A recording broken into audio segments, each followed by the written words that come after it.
नाजरीन, आपका आग मऊ में खैर मकदम है। मैं हूं नौशाद अंसारी। आदाब। मऊ ज़िले के रिपोर्टरों ने आज ARTO ऑफिस पहुंचकर ज़बरदस्त मुजाहरा करते हुए RI के खिलाफ जमकर नारेबाजी की और उन्हें फौरी मुअत्तल किए जाने का मुतालबा किया है।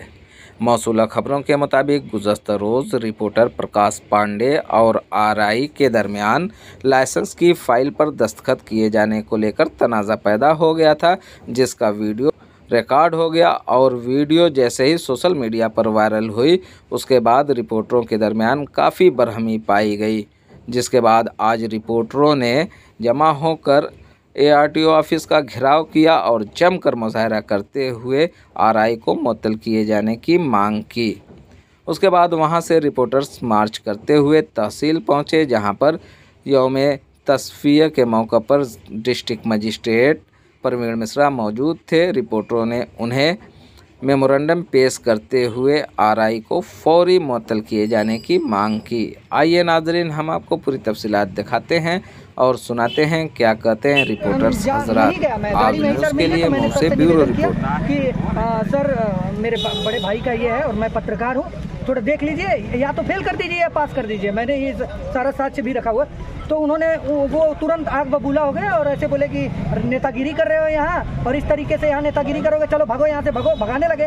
तब मैं सर जितना रिस्पेक्ट दे रहा हूँ वो उतना चढ़े जा रहे हैं। तब भिखमंगा और तमाम चीज़ें उन्होंने बनाने, सारे पत्रकारों को बोल रहे हैं कि आके यहाँ RTO में सेकते हो, रोटी सेकते हो, नेतागिरी करते हो, भिखमंगाई करते हो, कटोरा ले लो मांगो, इस तरीके की शब्द, वर्दी पहन के इस तरह का शब्द भाषा का प्रयोग करते हुए मुझे बहुत आहत किए हैं। और मैं उम्मीद करता हूँ DM साहब को ज्ञापन भी दिए, उम्मीद करता हूँ न्याय मिलेगा। नहीं न्याय मिलेगा तो वही कटोरा लेके मैं सर के यहाँ जाऊँगा कि सर मेरा परिवार खाने बिना मर रहा है, आप मुझे भीख दीजिए, मैं अपने परिवार को जिंदा करूँ। क्या लगता है कि ARTO में कितना भ्रष्टाचार है? बहुत भ्रष्टाचार है भैया, कोई काम बिना भ्रष्टाचारी का हो नहीं रहा है। वही सर को लग गया होगा कि पत्रकार जी आगे पैसा देंगे नहीं, और पैसा देंगे नहीं तो काम होगा नहीं। तो यही देख के वो जो किए हैं वीडियो में आपने साफ देखा है कि वो भिखमंगा और तमाम चीजें, पैसा नहीं मिलेगा, बिल्कुल पैसा नहीं मिलने की वजह से वो आग बबूला हो गए। करना उनकी आदत, पैसा मांगने का विरोध करने पर उन्होंने ऐसा कार्य किया है, उन्हें सस्पेंड किया जाए। और जिलाधिकारी जी को पत्रक दिया गया है, उन्होंने कहा है कि हम इस पर कार्रवाई करेंगे। और आज ही वो पत्र जो है वो माननीय परिवहन मंत्री दयाशंकर सिंह जी को भेजा जा रहा है और इन्हें यहाँ से निलंबित कराया जाएगा। इनके पूरे मामले की जाँच कराई जाएगी। जिलाधिकारी को वो जो फुटेज है वो प्रदान किया जाएगा। आज से 1 साल पहले भी एक डॉक्टर के खिलाफ मोर्चा कार्य, उसमें चार्जशीट आ चुकी है। चार्जशीट पर डिपार्टमेंटल स्वास्थ्य विभाग ने कार्रवाई नहीं किया। स्वास्थ्य विभाग को उस पर कार्रवाई करना चाहिए था, इस नाते कि उप मुख्यमंत्री श्री ब्रजेश पाठक जी ने उस पर आदेश किया था, लेकिन अधिकारी अपना पक्ष लेकर के वो कार्य नहीं होने दिए।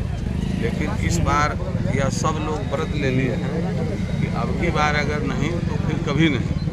हम लोग सड़क पर भी उतरेंगे, धरना भी करेंगे, नारा भी लगाएंगे। हम लोग प्रशासन के कार्यक्रमों का बहिष्कार करेंगे और सूबे की सरकार के मंत्री आवेंगे जब तक प्रमोद कुमार गौतम पर कार्रवाई नहीं हो जाएगी और प्रकाश पांडे जी के साथ जो मैन हैंडलिंग हुई है उसकी भावना खत्म नहीं हो जाएगी, तब तक हम लोग। शुक्रिया। एक वीडियो वायरल हो रहा है सोशल मीडिया पर, जिसमें पत्रकारों से RTO विभाग के RI अब शब्दों का प्रयोग कर रहे हैं, भिखमंगा तक बना रहे, इस पर क्या कहेंगे? निश्चित तौर पे मैंने वो वीडियो देखा है। मैं इस कृत्य के लिए उनकी निंदा करता हूँ। पत्रकार भिखमंगे नहीं है। पत्रकार समाज के निचले अंग की जो कमी है उसको उजागर करने का काम करते हैं। पत्रकार इस देश का चौथा स्तंभ है। जिस दिन मीडिया कमज़ोर हो जाएगा, यह देश कमज़ोर हो जाएगा। अगर गौतम जी ये जो जिस वीडियो को हमने देखा है उसमें लग रहा है कि बोल रहे हैं, तो निश्चित तौर पे उनके इस कार्य की मैं निंदा करता हूं और प्रशासन से मांग करता हूं कि तत्काल उनका यहां से हस्तांतरण किया जाए, उनको निलंबित कर यहां से उनका हस्तांतरण किया जाए। प्रमुख कुमार गौतम निश्चित तौर पे उसी सिलसिले में मैं आप साथियों के साथ सहानुभूति व्यक्त करने के लिए आया हूं कि उन्होंने जो भी कार्य किया है निंदनीय है और इसकी जितनी भी निंदा की जाए कम है।